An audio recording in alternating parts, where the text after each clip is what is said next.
Time now for our panel's Rants and Raves, and this week we will start with Dan Kennedy.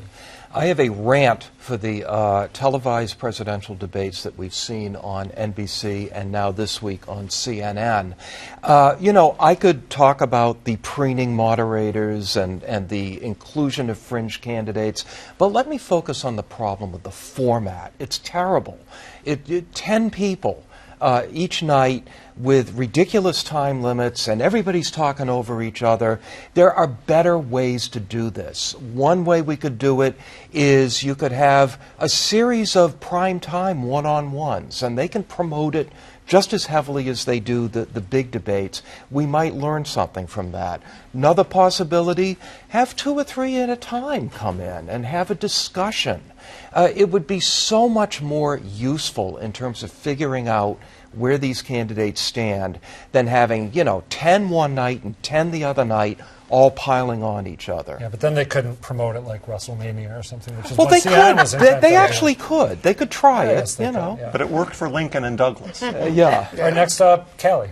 All right, I have a rave for a piece that was done by Politico about black journalists pushing media to cover hyper-racial moments in politics. So the piece is a kind of dual thing. One is about some of the reporters who have been assigned to cover race in politics, chief among them Aaron Wack, who is with the Associated Press, and that's her role, and they assigned her to do that.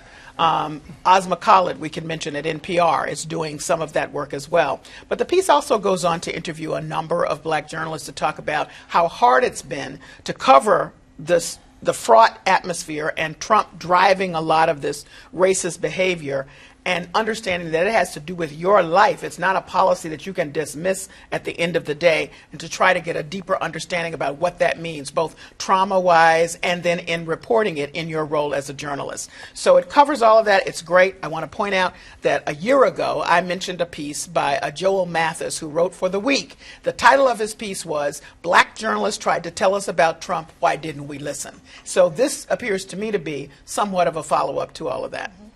It's a really good piece, Yes. worth reading. Yes. Lylah. So I have a rave that has to do with the debates, but is not about the debates. It's about the Wall Street Journal and an article they came out with where they looked at what was going on social media while everyone was being really frustrated watching 10 candidates battle to the death on the stage.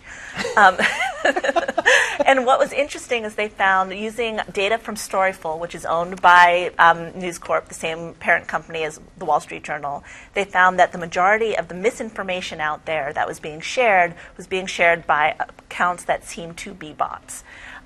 So they could analyze the number of characters in the bot's handle, or the account's handle rather, and the rapidity with which they tweeted and who they retweeted.